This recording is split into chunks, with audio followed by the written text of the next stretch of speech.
एक हीरो होता है और एक होता है विलन, लेकिन अब हीरो भी है विलन भी है, वो कंफ्यूजन है थोड़ा। हाँ, वही कोशिश करिए कि हम लोग कंफ्यूज रखें कि हीरो कौन है विलन कौन है। आई थिंक ये नया दौर है कि हीरोज भी विलन बन सकते हैं, उनमें भी नेगेटिव कैरेक्टरिस्टिक हो सकते हैं। और वही कोशिश करिए। मोहित सूरी की जो फर्स्ट लाइन थी उन्होंने मुझे बोली कि ये कहानी किसके बारे में, वो कहते हैं ये कहानी एक विलन की लव स्टोरी है, एक बुरे आदमी की लव स्टोरी है। तो आई थिंक वही एक चीज में काफी इंटरेस्टिंग और नया है इस पिक्चर के बारे में। श्रद्धा, आपकी बात करें तो फिल्म में आपका कितना किरदार है आशिकी से कितना डिफरेंट? तो इस फिल्म में तो एक्चुअली कोई हीरोज है ही नहीं। ये फिल्म है विलन्स के बारे में, और मैं हूँ इस फिल्म में जो दो ग्रे शेडेड कैरेक्टर्स के बीच में हूँ। और आयशा जो है मेरे किरदार का नाम, वो हमेशा खुश रहती है, फुल ऑफ लाइफ रहती है, दूसरों की मदद करना चाहती है और चाहती है कि लोग हंसे और खुश रहे। एक जोक करके हमेशा जोक्स क्रैक करती है, भले ही कोई और उसके जोक्स पे ना हंसे, वो खुद हंस देती है, खुद को बहुत फनी समझती है और बहुत बातें करती है। और फिर इन्होंने गाना भी गाया, प्लीज गवाइए। गाना कन्विंस करने की एक्चुअली जरूरत ही नहीं थी, क्योंकि मुझे बहुत टाइम से गाना गाना। आशिकी से कोशिश कर रही है गाना गाने की, अब इनको मौका मिला। तो उस फिर ऑफकोर्स आशिकी टू में जितना मैंने उनसे रिक्वेस्ट किया, उन्होंने मुझे मौका नहीं दिया उस टाइम पे, क्योंकि जो लेवल सिंगिंग का था आशिकी टू में, वो ऑब्वियसली मैं नहीं कर पाती। एंड तो उन्होंने एक विलन में मुझे मौका दिया और एक बहुत ही खूबसूरत गाना दिया है उन्होंने मुझे। तो मैं बहुत खुश हूँ, क्योंकि बचपन से ही मैं चाहती आई हूँ कि I could sing for my films and I am doing that now. हम चाहते वो गाना। ओके, तो गलियां का अनप्लग्ड वर्जन। तेरी गलियां गलियां तेरी गलियां मुझको भावे, गलियां तेरी गलियां तेरी गलियां गलियां तेरी गलियां यूं ही तड़पावे, गलियां तेरी गलियां।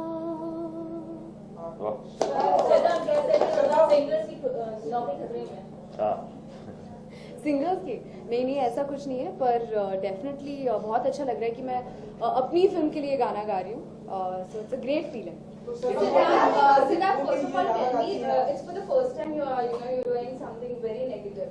So for an actor just 3 films old, and it takes a lot of guts to play such characters. Just being your transition from romantic to this. So was it convincing for you the moment Mohit gave you the narration of, gave you the brief about it? Yeah, just 2 films old actually. Third is yet to come out. And while I was doing my second film, तब मैं मिला बालाजी मोहित Suri and उन्होंने बताया कि ये picture में content ये है, ये किरदार है जो नेगेटिव है। तो आई थिंक कोई टाइम की पाबंदी नहीं है कि आज करें या कल करें, कोई गारंटी नहीं है कि अगर मैं और कोई पिक्चर करूं या किसी और जॉनर की पिक्चर करूं वो भी चलेगी। आई थिंक हर पिक्चर में एक रिस्क होता है। मुझे पहली एक तो कहानी पसंद आई, दूसरा आई थिंक जो मोहित सूरी डायरेक्टर थे उनके इस कहानी के, वो एकदम करेक्ट है ऐसे जॉनर के लिए। क्योंकि अगर कोई ये शायद नए डायरेक्टर के साथ आती है स्क्रिप्ट तो मैं शायद नहीं एक्सेप्ट करता है या जाता इसके लिए इतना एक्साइटेड होके। तो I think Mohit was really correct for it and B it was so exciting कि इतना कुछ नया करने के लिए आई थिंक लोग एक्सपेक्ट नहीं करते हैं, तब आप कुछ करें तो एक सरप्राइज फैक्टर, एक out of the box factor आता है और वही मुझे शायद पसंद है। अभी होपफुली जब 27 लोग पिक्चर देखेंगे तो सिमिलर रिएक्शन होगा जो ट्रेलर देख के हुआ। और इन्होंने अपनी पूरी भड़ास निकाल दी इस रोल में। और जो लाइफ की भड़ास थी, और इसलिए वो अभी इतने काम और कंपोज लग रहे हैं। तो सारे जो एंगर इश्यूज थे इन्होंने निकाल दिए इस फिल्म में। काफी स्पोर्टिव नजर आ रही है, स्कूबा डाइविंग भी की है। आप नर्वस हो गए थे स्कूबा डाइविंग टाइम पर? क्योंकि एक्चुअली ये बिल्कुल नर्वस नहीं हुए थे, मैं नर्वस हो रही थी इनके लिए, क्योंकि मैंने सोचा कि चलो मैं ट्रेंड हूँ और मैंने तो प्रॉपर ट्रेनिंग ली है और इन्हें तो एक ही दिन में सीखना था, तो मैं इनके लिए नर्वस हो गई थी। पर शूट के पहले दिन ही इन्होंने छलांग मारी पानी के अंदर और ये इतने कंफर्टेबल हो गए थे और मैं तो काफ़ी शॉक थी और पूरा मज़ा ले रहे थे डाइविंग का अंडर वाटर। और हम 2 दिन एक्चुअली अंडर वाटर हमने शूटिंग की, तो बहुत मज़ा आया और हमने एक लैंग्वेज ही अपना बना लिया था वाटर कम्युनिकेट करने का।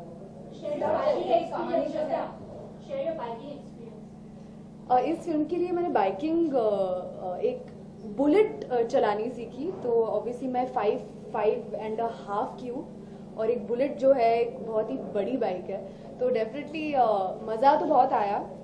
और एक्चुअली मेरा कैरेक्टर जो है Ayesha, it's a very important part of her character कि वो बुलेट चलाती है। वो खुद हवा की तरह है, तो जब वो बुलेट पे भी है तो she feels like free riding the bike. इनकी बाइक पे हमने कोशिश करी, क्योंकि टांग नहीं पहुंच रहे थे, हमने सोचा कि वो साइड में जो पहिए लगाते हैं साइकिल में वैसे लगाने की कोशिश करी, बट वो डायरेक्टर को पसंद नहीं आया, तो हमने इनको वैसी चलाने दी। और जो सबसे tough I think action sequence था या इनके साथ पीछे बैठना बाइक में, क्योंकि जब ये ब्रेक लगाती मुझे नहीं पता कब लगाती और मेरे पाँव पहुंचते थे इनके नहीं, तो कभी भी जब भी हमारे मेरे साथ ही तक you never fell down when you will be, है ना? I never fell down exactly. कब नहीं? जब मैं अकेला चला रही थी मैं गिर किसने गई। सपोर्ट किया? आपने सर, आपकी टांगों ने सब शुक्रिया, मेरी लंबी टांगे हैं। सिद्धार्थ और श्रद्धा आप दोनों ने पिछली फिल्मों में 100 करोड़ क्लब कंप्लीट किया, कभी क्या उम्मीद थी? कर लिया? अच्छा, क्या बात कर रहे हैं? अच्छा, दोनों नहीं ने। हाँ। तो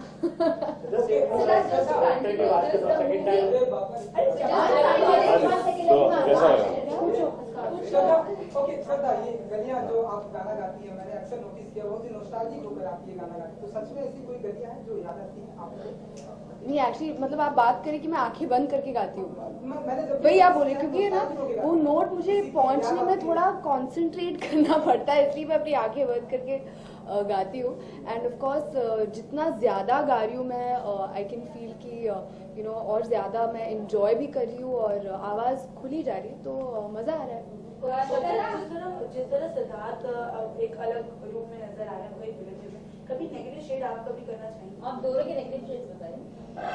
हम दोनों के negative shades, well I think कि सब में नेगेटिव शेड्स होते हैं और सब में एक विलन होता है और वो हमारी कंट्रोल में रहता है कि हम उसको कितना बढ़ावा दें और कितना नहीं, तो या और that's also an important part of the film. I think negative hero villain फिल्में हैं तो उससे क्या? रितेश भी पिक्चर में है, तो हाँ ऑफ कोर्स रितेश भी I think for the first time उन्होंने भी कुछ अलग करने की कोशिश करी है। उन्होंने बहुत पिक्चरें करी है पहले, बट अलग किस्म के जॉनर है, तो उनके लिए भी एक नया किरदार है एंड वो भी नेगेटिव कैरेक्टर प्ले कर रहे हैं। बेशक हम दोनों जब कहते हैं नेगेटिव तो हम लोग बाय एक्शन नेगेटिव चीजें बाय एक्शन नेगेटिव कैरेक्टर्स हैं, जो हम चीजें करते हैं इस पिक्चर में वो नेगेटिव है। मे बी मैं ज्यादा लाउड या अग्रेसिव या फिजिकल हूँ, वो स्लाइटली मोर अनअज्यूमिंग या आपको शायद देखने से ना लगे, बट वही इंटरेस्टिंग है कि कैसे ये कहानी में मोहित सूरी ने दो नेगेटिव कैरेक्टर्स जो अलग अलग किस्म के हैं और कैसे उनकी कहानियां एक साथ आती हैं, वही है एक फिल्म। आज आपकी इंटरव्यूज हो रहे हैं, मॉनसून की देवी छोटा बड़ा दस्तक दे रही है, तो आप लोगों की फेवरेट सॉन्ग कौन से है? कुछ 3 जो आप लोग बताना चाहेंगे। मॉनसून पे monsoon definitely I think I think monsoon में आप स्लाइटली मोर थोड़ा एक रोमांटिक सा मौसम लोग कहते हैं, बारिश होता है या जो क्लाउड होते हैं या कभी कभी हर चीज हरियाली बढ़ जाती है, लुक्स स्लाइटली मोर रोमांटिक। सो अभी तो हम लोग गलियां ही सुन रहे हैं, गलियां सुन रहे हैं और बंजारा भी उसमें एक्चुअली एक रेन का मोमेंट भी है, तो वो भी बहुत खूबसूरत रोमांटिक गाना है। पुराने गाने की बात करें तो कौन सा फेवरेट सॉन्ग है और कोई एक बारिश का। सीन पर्टिकुलर जो बरसात का बताना चाहेंगे? बारिश के गाने को याद है तुम्हें? टिप टिप बरसा पानी। एक वो जो आई थिंक श्रीदेवी और सनी देओल का गाना था, वो कौन जो सा? बारिश में उन्होंने गाया था चालबाज में, क्या गाना है? ना जाने कहाँ से आई है, ना जाने कहाँ हो जाएगी। आई थिंक वो गाना बहुत ही फन है, उसमें जो आई थिंक उसमें बारिश का एलिमेंट भी है and that film is very interesting, तो मुझे वो याद है। टिप टिप बरसा पानी, इट्स अ ब्यूटीफुल सॉन्ग, मजेदार गाना है, तो that and rain is falling छमा छम छम, तो वो भी मजेदार गाना है। सिद्धार्थ, बॉलीवुड में से ऐसा कौन सा विलन है जो आपको पसंद है? बॉलीवुड में बहुत सारे हैं। आई थिंक हमारे कितने आइकॉनिक विलन कैरेक्टर्स हैं, चाहे वो मोगैम्बो हो या गब्बर हो या शाकार हो। आई थिंक मेरे लिए जो मेरे को इंटरेस्टिंग लगे, जो सारे हीरोज ने प्ले करे हैं, जो शाहरुख खान इन डर या बाजीकर और संजय दत्त इन खलनायक और even recently Agneepath, I think इन दोनों में एक स्पेशल कैरेक्टरिस्टिक ये है कि जब हीरोज नेगेटिव कैरेक्टर्स प्ले कर रहे थे, उनकी एक लाइकेबिलिटी फैक्टर तभी भी वहाँ थी। आई थिंक आप उनको वो अपने एक्शंस को जस्टिफाई करते थे अपने एक्टिंग के थ्रू। तो आई थिंक वो बहुत ही इंटरेस्टिंग और यूनिक क्वालिटी है इन दोनों एक्टर्स के बारे में। हमने एक हीरो हीरोइन की लव स्टोरी तो देखी है, लेकिन आपकी एक विलन के साथ जो रोमांस का एक्सपीरियंस था कैसा था? तो इस फिल्म में मतलब आयशा जो है मेरा कैरेक्टर, वो एक विलन को सुधारने में चली है और काफ़ी इंटरेस्टिंग रहा है क्योंकि हमारे जो कैरेक्टर्स है वो एक दूसरे से कम्प्लीटली ऑपोजिट है। गुरु जो है वो बहुत कम बोलते हैं, आयशा जो है वो चुप बैठने का नाम ही नहीं लेती, और ये जो है वो इतनी बातें करती है कि उन्हें हमेशा एक सड़ू लुक देते रहते हैं।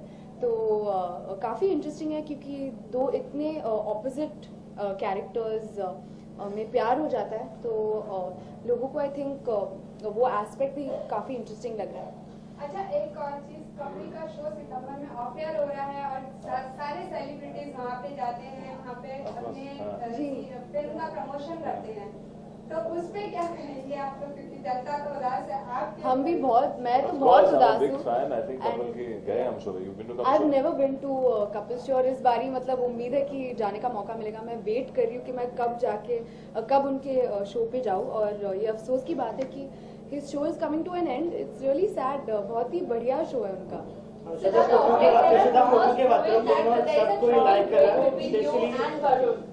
Of late, there are rumors, floating that there is trouble brewing between you and Varun. You have given a clarification. Would you like to say something about it? Yeah, I'd like to make it online. There's no such problem. ऐसा कुछ भी नहीं है। हम लोग अभी भी काफी अच्छे दोस्त हैं। जब हम लोग बातें करते हैं हमें हंसी आती है इसके बारे में कि लोग ऐसे कुछ सोच रहे हैं। रिसेंटली आई सॉ हम्प्टीज ट्रेलर, मैंने उनको फोन किया और उन्होंने मेरा गाना देखा तो उसने मेरे को फोन किया और हमने बहुत कोशिश करी लड़ाई करने की फोन पे, गाली गलौज करके फिर हम हंस पड़े। तो ऐसा कुछ भी नहीं।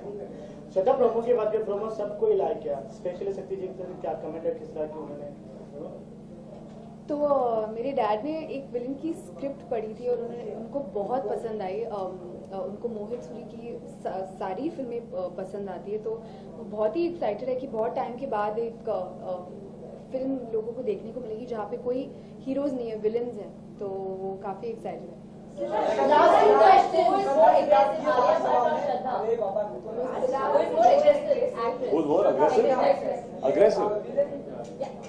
अग्रेसिव किस चीज में? Aggressive in acting? Aggressive I think एक किरदार होता है, कोई अग्रेसिव या दूसरा किस्म का एक्टर नहीं होता। तो मुझे अग्रेसिव किस वे में समझ नहीं आया, मतलब क्या action? I think she more adventurous than Alia, because इस पिक्चर में एडवेंचर करने की जरूरत थी। एंड आई थिंक आलिया में अलग क्वालिटीज है, वो एक खुद ही एक जो उनकी पर्सनालिटी है वो ऑफ कैमरा भी काफी सिमिलर रहती है। वो आई थिंक उन्हें जो ऑन कैमरा लेके आती है, she has more natural element because the kind of role she is done. So yeah I think aggressive non aggressive में कोई सवाल फिल्म का लोगो आप लोगों ने लगाया है, वो स्माइली है और फिल्म का नाम विलेन है, वो कुछ समझ नहीं आया। तो ये जो विलन हंसते हंसते उस पर खून आता है, ये अगर ज्यादा हंसेंगे तो आप तो हंसना मना है हमारी पिक्चर में, तो हम लोग डिस्करेज कर रहे हैं कि इस पिक्चर में हंसेंगे नहीं, आप रोएंगे। मैं मतलब आपने दो लोगो लगाया, दो क्यों लगाया? करेंगे इनमें बिल्कुल नहीं हंसती है। एक्चुअली मैंने कुछ गिरा दिया था इसलिए मैंने दो लगाया अभी उसको एक को कवर करने के लिए। पर डेफिनेटली ये जो स्माइली है हमारी फिल्म का एक इम्पोर्टेंट थीम है, और ये किसका खून है ये आपको पता चलेगा 27 जून को। अच्छा सिद्धार्थ, मेरा आपसे क्वेश्चन है, इन्होंने जैसे श्रद्धा ने बोला कि इन्होंने अपने फादर को स्क्रिप्ट दिखाई थी और इनके फादर इंडस्ट्री के बेस्ट विलन्स में से एक है, तो क्या आपने कुछ उनसे विलन्स के पॉइंट्स सीखे, कुछ टिप्स ली उनसे? मैं शायद मैं अभी तक नहीं मिला उनसे, काश मैं मिल पाता उनसे पहले या डिस्कस कर पाता स्क्रिप्ट के बारे में, पर अभी तक तो नहीं किया। होपफुली हम लोग पिक्चर देखेंगे और हमें कुछ बताएंगे कि कैसा काम किया। लास्ट क्वेश्चन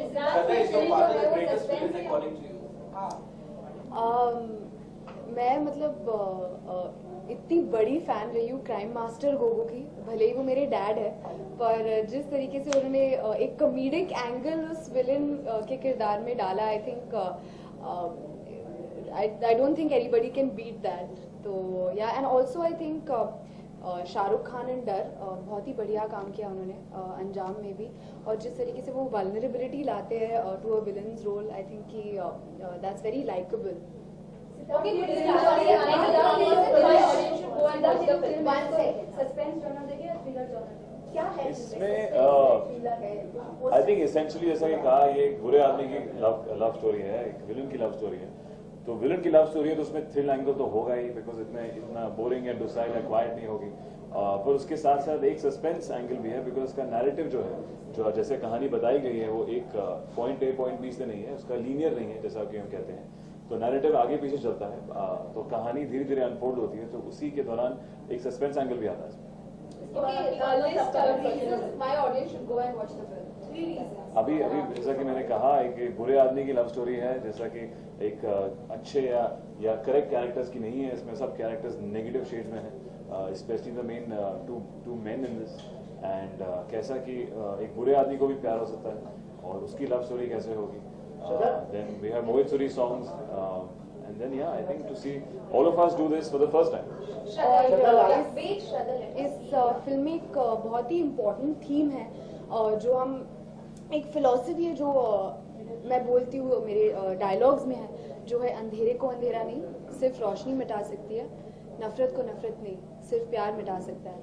तो कैसे इस सेइंग का जो इस थीम, किस तरह से ये सेइंग इस थीम इस फिल्म में अनफोल्ड होती है, और कैसे कैरेक्टर्स को इस थीम का एहसास होता है। तो I think people should go and watch it for that also.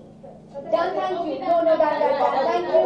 Thank you, done. So, She just needs one. Thank you.